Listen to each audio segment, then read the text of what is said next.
Hey, I'd like to welcome everyone to tonight's Comedy Factory Comedy Chat. I got two great guests, two good friends of mine from the comedy scene in Boston. We've got Boston comic Don Zollo. How you doing, Don? Hello. Yeah, we've got the very funny guy, another very funny guy. He runs Collins Comedy Events. Patrick Collins, Pat Collins. How you doing, Pat? I'm doing well. How you guys doing? How you guys making out during the pandemic with comedy? How's Don? How you making out? What's going on? It's almost non-existent. I refuse to participate in any Zoom shows. Yeah. That's a pile of shit. I looked at them from the outside and I was like, that looks awful. That doesn't look like stand-up comedy at all. And I Nah. was like, well, maybe I should give it a try. Here's some people saying some good things. I did one show and I still have PTSD from it. It was such a fucking pile of shit. It was awful. I remember like it was going so bad. I was just scrolling through the screens, looking for anyone that was giving me any type of facial recognition. And I was like, usually when it goes this poorly, I just leave the club and go home. But I fucking live here. I got no other place to go. It's crazy. So, yeah. I gotta say, I did see. I had Rick Jenkins on a while back, and I saw one of the Comedy Studio shows. They do, I guess, Friday, Saturday, Sunday. I watched the Saturday night show. Did you say Rick James? Rick Jenkins, not Okay. Rick James. Rick Jenkins. I'm Rick And, Jenkins, All right. bitch. Yeah, it was a good show. Bitch. It was a good show. It was a good show. I mean, a couple of them. Drew Dunn was on, and a couple of them ones, and they were sitting at their computer doing their act. So I guess sit down comedy you call it, but it was a good show. My act would never fly on Zoom. I can't do it. I go into It the would never audience fly and on it'll Zoom. never. What am I gonna say? I'm gonna pick on the guy in the left box and the girl in the right What's corner. up with your SQL Server? How many gigs are you getting this month? Jesus Christ, look at this fucking guy. Can't do I it, think man. that'd be really funny. Pat Actually, maybe Collins. that should be a thing. You do crowd work about the people's shitty fucking internet connections and how awful their living rooms are. Yeah, right. It'd be No, crazy. Just the guy so sitting on the that chair in wouldn't 1875. that wouldn't work. The drive-in, I imagine a drive-in show probably wouldn't work with your act either. Nah, What I'm about not- you, guy in the Civic? What's going on there, brother? That's what I'm saying. I'm gonna pick on different cars. Have you done any shows, Pat, at all? Oh, my act barely flies at all. Never mind on Zoom. I'm with Don. So you haven't I- done any other outside shows or anything? We've had Melissa? some pretty good luck with some outside shows. Yeah, I've done 6 or 7 shows during the lockdown, I think. I don't know, somewhere around there. Most of them have been in New Hampshire, and then Pat put me on 1 or 2 in Massachusetts somewhere, South Shore somewhere. Yeah. We've had a pretty good run. All in all, we pieced together a pretty decent summer, as far as outside shows. Yeah. What you can do. But, now the last couple of weeks we've lucked out on Saturday. But, I mean, now we're at the point we're starting the shows earlier because even if it's 70 degrees at start time, as soon as the sun goes down, it goes from 70 to 50. And it's it's fucking cold. And it doesn't matter how good the show is. People, you can't even help it. They're getting antsy and it's getting colder. It's not going So to It's be like much going longer. to a Red Sox playoff game, like you gotta Exactly. think about how you're gonna dress and check the weather. Exactly. You're bringing blankets and hot chocolate and Yeah, I mean, today's the 14th, I think, or the 13th. Yeah, something like that. Yeah, but for the middle of October, maybe a couple more weeks of outside shows, if that, and that'll be it. So we got Well, I got November, one. December, January, February, March. It's gonna be a long winter for comedy. Yeah. Well, I gotta say this: if you ever go to Nick's Comedy Stop in the winter, they don't fucking heat the place, so it wouldn't even be a difference. They don't eat it. We're talking, I'm talking to one venue who's talking about, maybe reserving fire pits, having 10 or 12 fire pits for 10 or 12 people each, and she has the room to do it, something like that. But other than that, all the outdoor shows, they're going to be gone until at least March, I would imagine. Oh, yeah. So- I wouldn't be surprised if stuff starts opening up like after the election. I wouldn't be shocked. I'm not saying to be open full, but like maybe getting half rooms or 40% of the room to open. I wouldn't be shocked if that happens. I saw earlier today, I don't know if you guys saw it, Dangerfields in New York, they're closing down. Saw They're that. gonna hopefully reopen eventually after the pandemic somewhere else. But I performed 3 open mics there, but it was a thrill. The first time I went there, it was such a thrill. All the Dangerfields Club and Dice Clay and Sam Kinison and I was just really thrilled just to do an open mic there, you know, and I wound up going back 3 times altogether. So it's sad to see the New York comedy scene all over, but New York, a lot of the clubs are they're tough out Dude, there. I'm wondering about what's going to happen with comedy in terms of, I think it might start to spread out now. Like there's a huge LA and New York scene because, you know, people would historically go there just because, you know, those were the two places where the major media centers are. And now major media centers geographically aren't as important given technology. But throw that out the window. Now with all this COVID stuff, both of those places are in brutal shape. I wouldn't be surprised if you start seeing comedians, like if you start seeing stuff just divide out through the country now. Yeah, it might. I almost hope it does. You know, I mean, you always have this romantic idea of, you know, going to the West Coast or something, like the LA scene or the New York scene being what they are and always being that way. Yeah. But I think it'd be better for comedy if you kind of spread it out a little bit. Yeah, it's gonna be a while before things come back. I mean, where we can have a crowd where you're right up to them, and it could be years. Who knows? You know. I think Giggles is open now. I think they got the okay to open, anyways. Inside the club, I know they were doing outside. Yeah, well, they're gonna run the outside, I think, through, or at least until November for another couple of weeks. Yeah. But then they got the okay to go inside at a certain capacity, like enough that he thinks it's worth its while to do it. But I think with the hot zones and things like that, like that's literally changing every week. So Yeah. I don't know. See, most of the shows I did with dinner, I did a lot of dinner comedy shows, and all of the restaurants I did, not one of them wants to do it right now. They're all on standby. You know what I mean? Waiting to see what the governor's going to say, and because the capacity, they can't get enough to make it worth doing a show. You know what I mean? And, No, I'm in the same boat. Nobody wants to book past November. You know, if you have something, you know, on the books in November, I have a couple of things, and after that, everybody's just playing wait and see. Because everybody's had to cancel shows already. They're not going to put something on the books that they have to yank away again. So Yeah. I had to cancel. I had a lot of shows on the books. I had to cancel everything. Like I knew back in April, man. I said none of this is going to happen. I had stuff all the way through December. You know, a couple here, a few here, there, but I knew they weren't going to happen. Back in, I knew. Well, the one that I have on Saturday is actually the show. When this all shut down on March 12th, this was the show that was going to happen that night. So, wow. I don't know. Maybe that's a sign about something. If we can pull this off on Saturday, maybe that's a sign of good things to come. That'll be the end of the pandemic. Thanks. That's Matt. it. I think it's more than fit. Hey, so what's going on, you guys? That's the end of the pandemic and the beginning of the pat-demic. That's fucking funny. So you guys you're involved in making a documentary about the Boston comedy scene. Tell me a little bit about that. I know I came out to see you guys, and that was a lot of fun. Yeah, I wanted to have you on. You're like a New England comic, but you got Boston sensibilities, and I was like, you'd be great to interview for it. A good way to put it. That's exactly what he is. He's not Boston specific, but he's certainly got the Boston vibe. But yeah, I came up with this idea. I wanted to do a documentary on the 1980s and 90s in Boston comedy and how the scene exploded, and then the next generation that's coming up behind it and the lessons that they learned from those guys in the 80s, then like what Boston was like specifically in the 1980s and 1990s as opposed to now. I mean, the city's, in some respects, it's kind of the same, but in a lot of respects, it's very different. But we've been interviewing a ton of comics. We've been getting, it's awesome. Every time you find out some interesting story, you go and you ask another person that's involved in the story, and then you hear their perspective, and you find out this other little nugget, and then the stories just keep getting better. So our biggest problem is, I think, narrowing what we're going to put into this, what's going to actually make the final cut. And we still got a lot of people. We still have a lot of work ahead of us, even before we get to the final edit process. But it's been super fun. Oh yeah, it was. So how long do you think it's going to be, the documentary? How long do you think? Right now, I think. How long is it going to take, or how long is it going to be? How long do you think the documentary itself will be, and how long do you think it'll take you before it's done? My answer is I don't know, but right now I think we're heading towards turning it into a 5 or 6 part series.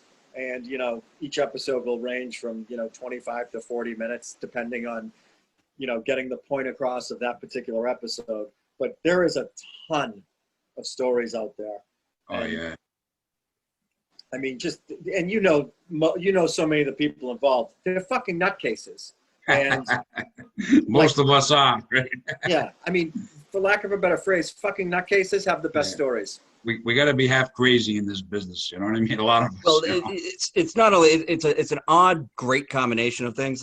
Like they're all nutcases, but they're all guys who are willing to share the story, and they're all storytellers by trade. So every fucking nutcase wants to tell this story in their own particular nutcase kind of way, and it's been something. That's fun. I know I saw the day I went. Well, Mike McCarthy was there. Paul D'Angelo. Pretty cool. Pretty cool. You're gonna have some great comics in it. I'm looking forward to it when it's done. You know. There's so many great comics in this thing. It's ridiculous. And like, I mean, there's so many more to interview. And I mean, you know, they range from the local guys to these like global superstars. I mean, they all have a viewpoint on Boston that's great to hear. And like, it's like you don't even have to be talking comedy with them. You just be talking about the backdrop of Boston, and you know, you hear people complaining about the big dig, and you know what happened with, you know, when, I don't know, Buckner fucked up that game in Game 6. Actually, I hate phrasing it that way because there were about 800 fuck-ups that led to the Buckner play. So I hate putting the responsibility squarely on his shoulders. I bite my tongue on that. But my point is, it transcends comedy. We were discussing Boston during like a 15 to 20-year window. And, you know, the guys that are telling the stories are fantastic. Yeah. Oh, yeah.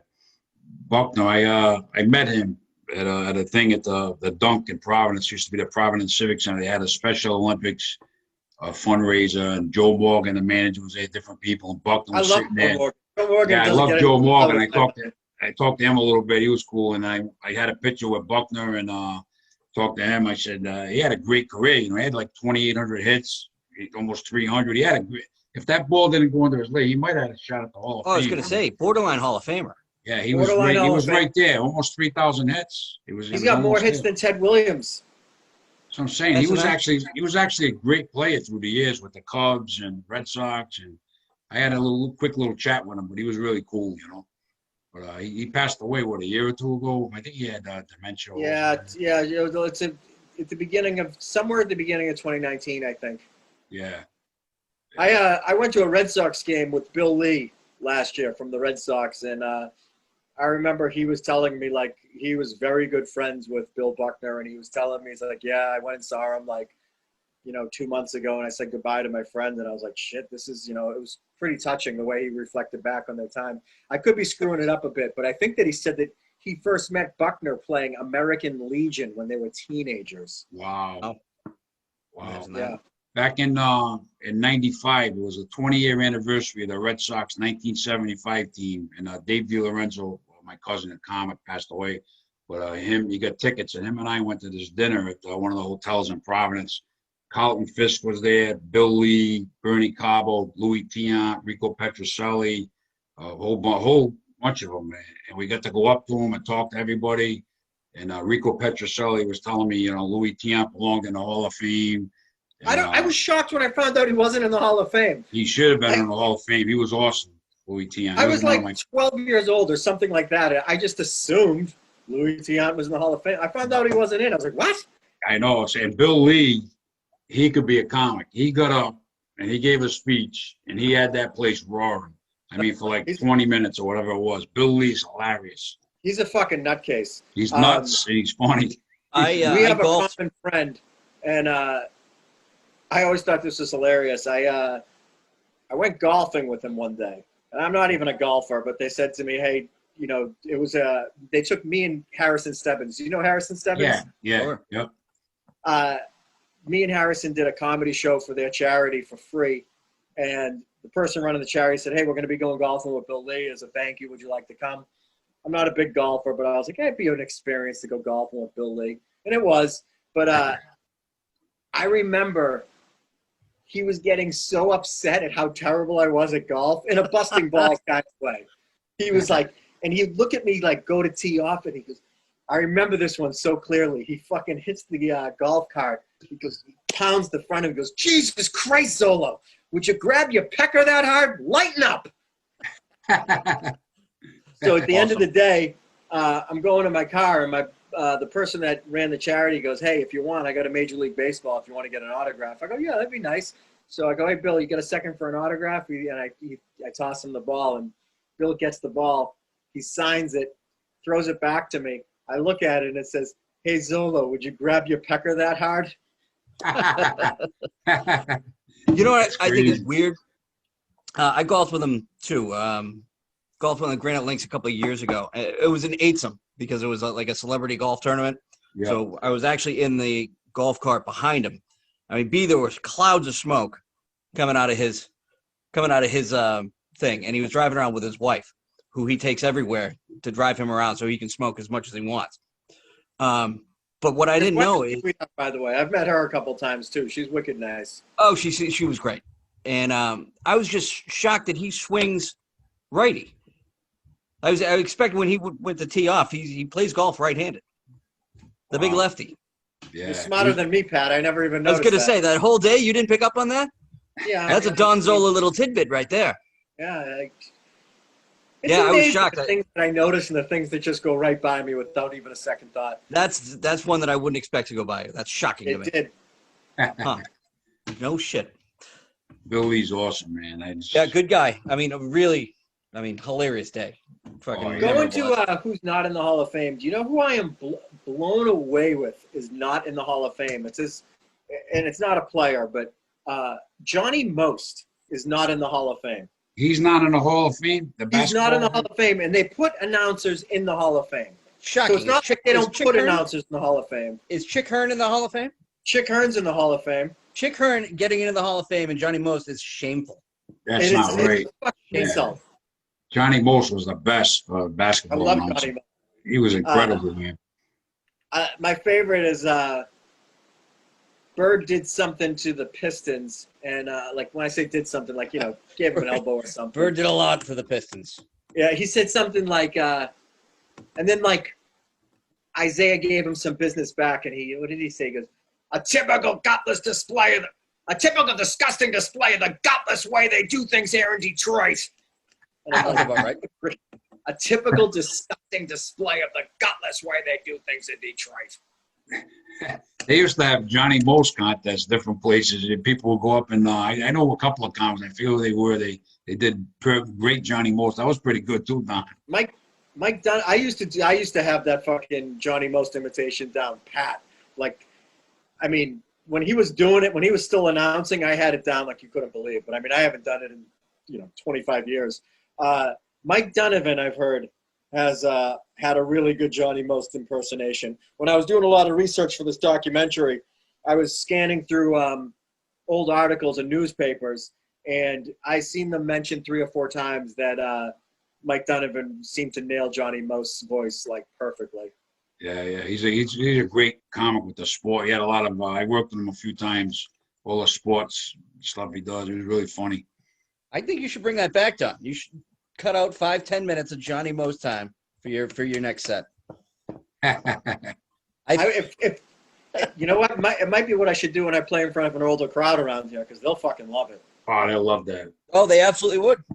What was I just going to say about? Talking about Donovan for a second. I don't know how well you know Donovan, and I say this endearingly in a very nice way. Yeah. That guy is out there so like crazy in a good way. Like, I mean, he is absolutely brilliant. Like, he's got like it's like almost Goodwill Hunting intelligence.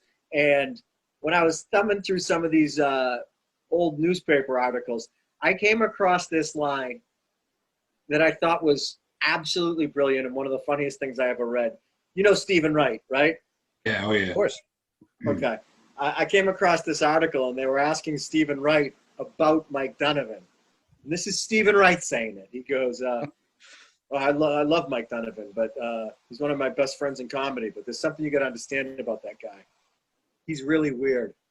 And I was like, oh my God, when Stephen Wright is like, that guy's really weird. He goes, you got to understand, that guy's head has like 18 Harvards floating around inside. And I was like, wow, what a way to describe. His head has 18 Harvards floating around.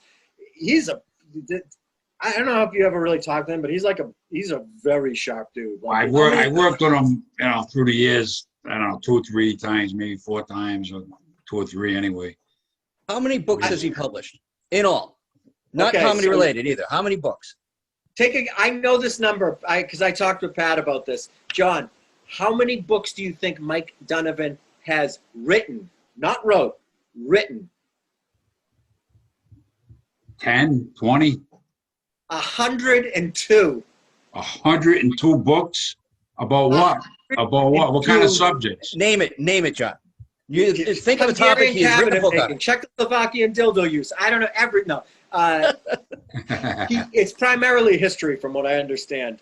But 102 books. Think about that. Jeez, that's incredible. It is. I was looking. There was a list with some word counts next to them, and from what I gather, most of them were in like the 50 to 70,000 word range. Which, I mean, I don't really have a reference, but that seems like a reasonable amount of words for a book. But there was one book that he wrote that, like, this was his special book.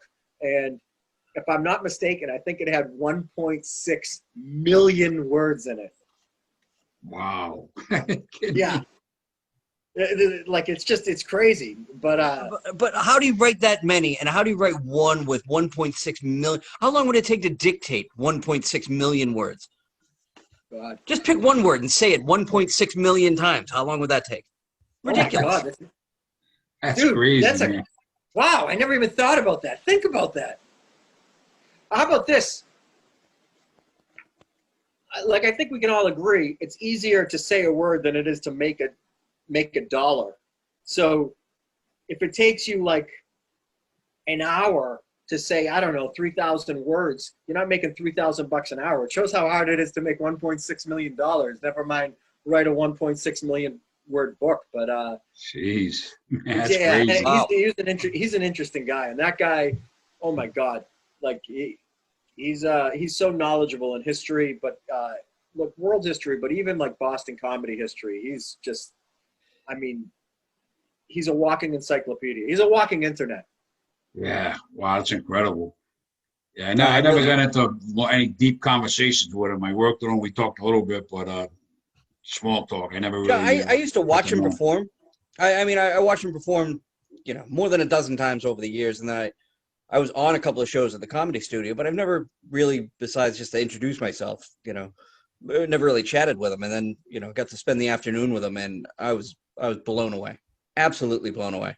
I mean, I was glad that you were there for that, Pat, because I got sick of telling people, like on the crew, I'm like, dude, trust me, you just gotta fucking meet this guy. Well, I thought you were stretching it a bit. I'm like, all right, get over it, but no, I mean, it was mind-boggling. He's an interesting dude. There's no two fucking ways about that. Oh yeah, nice as can be. Just a little. He's not what I expected. Put it that way, and he is a wealth of knowledge, comedy and otherwise, for sure. I wish I was a wealth of knowledge. on anything, right? On anything.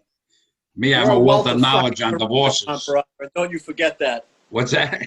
What'd you say? You're a wealth of charisma, John Perrotta. Don't you forget that. Right. My charisma's fading off, man. I'm 62 now. I'm in the twilight of my career, guys, and the pandemic hits. Charisma, you don't lose charisma with age. Charisma's like a fine wine; it gets better. Hey, we were all rocking comedy, man. We were going 100 miles an hour, a lot of us, and all of a sudden this pandemic hit, and it's like, you know what, John? Crazy. I'm 100% convinced that when the smoke does clear on this, we're going to be back bigger than ever. I'm not just saying that because we're directly involved and hoping for the best. I really think, everybody, the fundraisers are going to come out of the woodwork, not just the ones we put on hold, but new fundraisers for whatever is happening in the world at that point in time. And I think the clubs are going to reinvent themselves, and I wouldn't be surprised if you've seen more permanent rooms popping up. That'd be awesome. Love that. Yeah. I was hitting a nice little stretch before this pandemic came. I remember being like, geez, I feel like my act is growing. Like, and I was like, wow, I'm just hitting a solid streak, and I feel like things are really clicking. And then, bam, lockdown. Yeah. That's I how feel I the same way. felt. I felt like I was in the zone. You know, I was like, things were going really well. February 27th, I had a show at a restaurant, 110 people sold out. The next night, 200 people sold out. I mean, I didn't know nothing. My son told me this virus was coming. He said, you're going to have to cancel your shows. And I said, no way. At the end of February, I was doing great because it didn't snow much. January, February, everything was great. And all of a sudden, March 15th, I did a birthday party. Then they shut the state down. That was Yeah. it, man. I remember I was at Nick's Comedy Stop on the Saturday night before they closed everything down, and there had already been enough talk. Like, you could tell that it was just different. You know what I mean? You could just tell that, like, all right, this is, you know, we're going to be Serious. handling something we haven't handled. And the energy of the room was just so weird, and there was like 17 people. Like, no one showed up to this fucking show. And I remember, like, we left the club, and it was kind of like, all right, well, I'll see you Maybe. whenever. Maybe. Yeah, it was just really weird. I always heard this.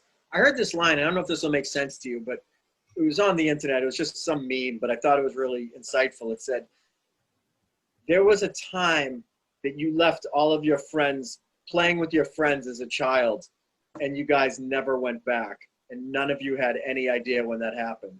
And I thought about that, and I was like, wow, that's fucked up. You know, like, there's some day in your youth where you're like, all right, catch you later. And then, I don't know, just no one ever kind of goes back to playing outside. And I mean, I think we're going to come back. I'm very, very, very confident about that. But it was a really weird vibe. It was just like, I'll see you. Yeah. Maybe. I don't know when. You know, it was weird. I think that was everywhere. You know, I don't think I don't think it was captured just at Nick's. I think it was just kind of washed over the country. Like, we knew, like I said, that the show was March 12th, that our makeup show Saturday is for that. And that's pretty much when it was locked down. And we were hemming and hawing what to do, whether to pull the plug. Christine Hurley was actually on Maddie in the Morning that morning, Thursday morning, plugging the show. And Maddie in the Morning was like, "What? Are you kidding me? What? The world is shutting down, and you're telling people, come on down to Waxy O'Connor's. What do you?" But we knew. I was in Waxy O'Connor's that Monday night saying, I don't think we're going to make it till Thursday. And that whole week kind of dragged on like that. And then shit hit the fan on Thursday. And we ended up calling, Chris Flahive actually called the show at around 1 p.m. We finally called it off. That was the Sounds 12th, like 12th of March. Like, they just rushed it. Chris Flahive came and he called it. Time of death, 1 p.m. It was a Hawkeye Pierce moment. He called it, and he called, you know, the next 7 shows off, but by 5 p.m. the entertainment licenses had been pulled in Providence, and, like, you know, there was a good chance that if we had that show, they could have shut it down anyways once we get started. So Oh, yeah. I knew it was a miserable week, but the whole thing had that vibe that you were describing. Like, Yeah. all right, well, we'll hold our breath and hope this blows over. I know I do this place, the Asia Grill, and we had a show the 13th on a Saturday night. I think it was the 13th or 14th, whatever, and we usually get 90 people. And the owner kind of didn't want to do it. I said, just do it. We got 85 reservations. We'll be fine. And go there. 27 people showed up. That's the night I knew something's going on. And let me ask you this. 27 people show up. I was like, that was how many awful. did people ask? Do you charge online? Did people ask for a refund, or they were just like, they usually just come and pay there. We get reservations. They're pretty good. We usually fill a place, you know, and nobody. So it was just a didn't matter of show watching up. the They just news and saying, yeah, they watched the news and said we ain't going out. You know, Yep. and that was it. A lot of people still feel that way. Some people are going out in restaurants, and a lot of people. I mean, they say you can get it mostly in restaurants and bars. So a lot of people are still afraid to go. they're not comfortable. I think it's going to take some time. It's going to take time, yeah. I mean, in the 1918 Spanish flu, and I know we got more technology today, but they said it took 4 years till 1922 before people really started coming out. So Well, you know what? With that thing, I think they say it's between, I don't know, 5 or 7% of the population died. That's a very significant number, 5 to 7%. I mean, we're dealing with like something that it's a podcast or an online show right now. Don't fact check me, but I believe the number is something like 1 out of 300 people that gets it dies. Not everybody's going to get it. So, I don't know, maybe 1 out of 600 people will die. And I'm like, it sucks if you're one of those people or one of their loved ones, but I mean, there comes a point where we got to live our lives. That's how I feel about it. Yeah. Yeah, something's got to give because we can't keep going on like this. You know what I mean? Well, Yeah. I agree with that notion, and I think if you put everything in place where people feel comfortable, because it's not, the whole world can decide, hey, I'm all for living our life. We have to unlock everything and let us do it. But if you gave people the green light, now you can go to a comedy show tomorrow. How many are coming out? So it's not just like, the world's shut down, they can't do it. It's a Some matter people of they don't want to do it. right. I think a significant percentage would, Pat. I think a lot of people would. I think a significant percentage, but I mean, to come back the way that we're talking about, I mean, I think it's going to take time for people to feel comfortable, whether they're allowed to do it or not. You're not going to get 200 people. Hey, the in a world is room. unlocked. You can do whatever you want. Do I want to go to a crowded restaurant or a comedy show where I'm packed in like sardines? Not yet. Not yet. I'd like to go someplace warm. Yeah. Just fucking out outside, because that's another thing, dude. Is at least when it was the summer and you could go out, like even if you weren't out of business, I mean, you could still go outside. Sure. I mean, you live in Boston and it's fucking 7 degrees outside. Like I don't want people going stir crazy over it either. Yeah. I was stir crazy in March and April. I was stir crazy bad, and somehow I wound up doing projects around the house, and it got me out of my funk. Like what? What did you do? Well, I didn't do it. I hired people. We had a fence put on, a deck. That's cleaned wait. up, Whoa. That is cleaned not up the story you myself. just told. Yeah. Then cleaned I up. started doing some project. It turns out you didn't do shit at all. I didn't do anything. I supervised. I had my iced coffee, Pat. Don, I had my iced coffee. I walk around. My buddy did the deck. I did a little bit of stuff. I helped out a little, but not a lot. Oh, I got let me coffee for the guys. I'm very hands-on. Let I me sweep cleaned the up- sawdust out of the way. All right, good. Hey, I cleaned out There my you go. basement and garage. I found VCR tapes, and I Really? went and got them converted. I got sets. I did 91 at Periwinkle's Comedy Club, 92. Oh, I saw you post one of them. I watched one of them. Yeah, they're on my YouTube channel. I got sets from the early 90s. Some of the stuff was so awful, I threw it out, man. It was bad. I thought, oh my was God, starting out. It you was just awful. said I went and got them perverted. No, converted. I went and got them perverted. You perverted VHS tapes. Good for you. Yeah. There was some And cool Don, stuff. It was kind of cool seeing 29 years ago when I was on stage. It was like pretty nuts. That is cool. I Actually, started on Perrotta. You were a handsome guy. I was thin. I was a good looking dude. I had nice dark hair. I'm gonna say the hair was flowing. I used to blow dry it. but you know what, John? Not even a shred, not even a little bit more charisma than you have right now. That's a fact. Crazy, man. Do you have only your sets, or do you have sets of other people too? I had some sets. I mailed one to one of my friends. He was on there. A couple of friends were on there. Some comics I didn't know. Anybody famous? We would like to get our hands on that. That would be great. I was hoping because I took videos a lot. I was hoping to have Bill Burr or Bob Marley or Tom Carter. I went through all. I didn't have them. We went through all the tapes. Unfortunately, that would have been great. Yeah, I was hoping to get like a set from Bill Burr in '92. It would have been nuts, But We've thanks to Pat, we've unearthed some early footage of. You want to divulge or? Oh, sure. It's out there. Actually, some of it's being used in the Patrice O'Neill documentary that Comedy Central's making right now. And, we have some other stuff of Dane Cook. It's from 1992. You got. And we have Al Ducharme, Dane Cook, Patrice O'Neill, Jim McHugh. We showed Jim McHugh a 30-year-old set of himself. He was a little blown away. Did you have that, Pat? Who had this? Yeah. It was my third night on stage. It was an open mic at Nick's Comedy Stop from fall of 1993. Wow, and you videotaped all those guys. I set it and forget it. We put it up. It was like 3 rows back. That's and awesome. so it's on the stage. It's phenomenal footage. The host was Billy Martin, who's the executive producer of the Bill Maher Show now. Yeah. And I mean, the hits kept on going. I mean, there was like 7 or 8 but obviously the biggest being Dane Cook and Patrice. Yeah. Wow. That's pretty Patrice awesome. So, I mean, is so I don't know if fucking you've had funny. the. I have gone down such a wormhole on Patrice O'Neal online. It's like he was unbelievable. Like I feel that like if he was alive today, he'd be the #1 comic in the world. Like that guy was He was brilliant. incredible. Yeah. Well, In I his mean, radio spots. Oh my God. I don't know if you ever listened to his radio spots. He was on the Opie and Anthony show like countless times. I mean, I sit there and I'll put a YouTube clip on and I'll play it through the speakers of the car and I'm just like, I'm transfixed on it. I mean, he was hilarious. And his advice on relationships and stuff it's mind-blowing how brilliant the guy was. I don't know if you know this one, but I thought this was just a hilarious thing that they put together. You'd listen to him talk about women and relationships, and it was so deep and unique. And somebody called in and they're like, dude, you're like the Black Dr. Phil. So they gave him his own show called Black Phillip. oh, it's awesome.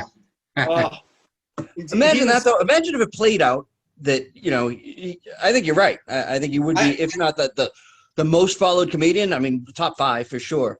Right. But you would also have Bill Burr right there. The fact that they came through at the same time, were good friends, like literally the same years they spent in Boston together. And they would be the most prolific, biggest, most followed comedians in the world right now had he lived.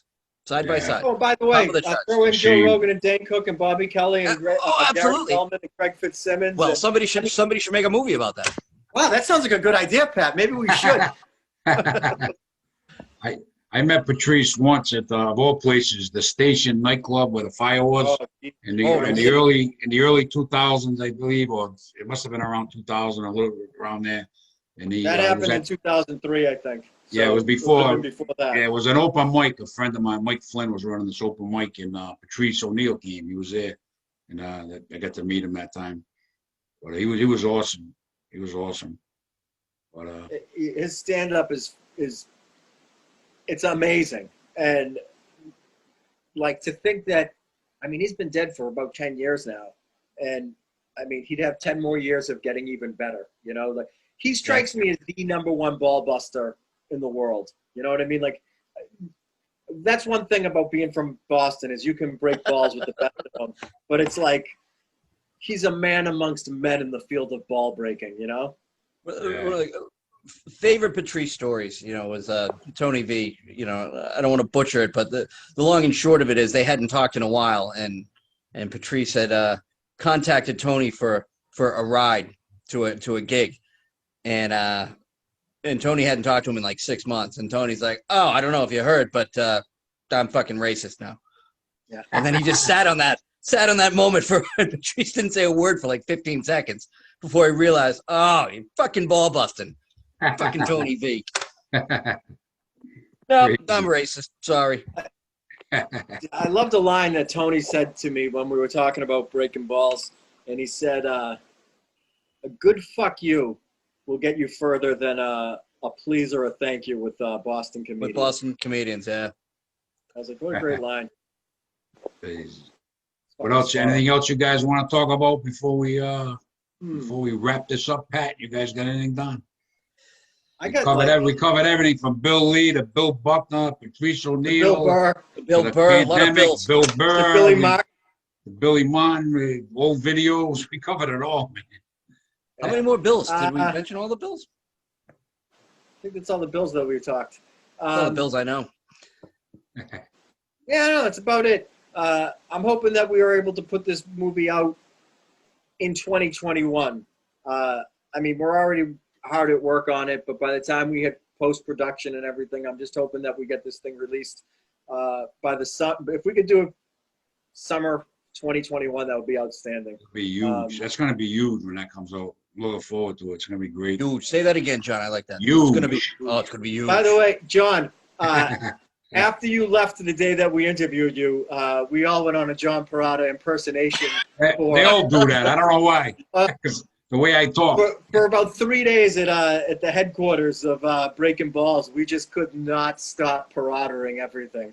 I get that. I don't know. I get this Italian accent. I'm Irish and Polish too, but this Italian just stands out. That was a good time. It was a good time, brother. Good time. But you know who does a great John Perrotta is a lot of people do, but Mike McCarthy. Does he do a good one? Oh, you were barely out of the room. He jumped right on it. It was great. Yeah. Oh yeah. I'll have to call him up sometime. Mike, let me hear the John Perrotta. He's good. Yeah. Shoot, what was I gonna say? So what's working though? If we can get it out in 2021, that'd be fantastic. And I'd say it's one of the few ways the pandemic is working out. And yeah, I gotta say honestly, having this movie to work on, it's helped keep my sanity. Like I've noticed I've become significantly happier. Like just having something to work on, because you can't really work on stand-up. I mean, you can do some writing, but I mean, you know this. You gotta say to a group of people. You know what I mean? Yeah, you got to be involved. Well, you can write. You don't know what's going to work until you get to work it out. But it's the fact that you're significantly happier because you're working on something that's meaningful, but also, you know, the ability to do it because guys are available. They're sitting around doing the same thing, and it would take a lot more time to get a hold of these people and set up some of the meetings that Don's been able to set up, you know, if we weren't in the middle of a pandemic right now. If the pandemic didn't happen, it would be a lot harder to do. This would take it's easier to do in the pandemic because you got time. We don't have we have the time, shows, and we're finding that other people have the time, and it's working out really well. It was going to happen one way or the other. That are willing to pick up the phone for us. It's working out better that it's a pandemic from that standpoint. I don't want to mention the names, but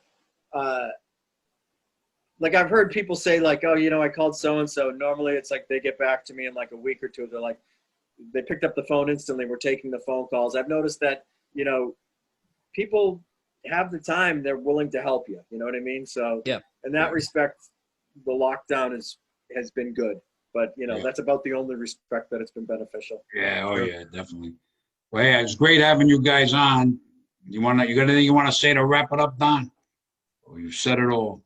I just want to say it was a pleasure coming on, brother. Thanks. All right, let me hear your John Perrotta, Pat. I can't do it, brother. I got nothing for you.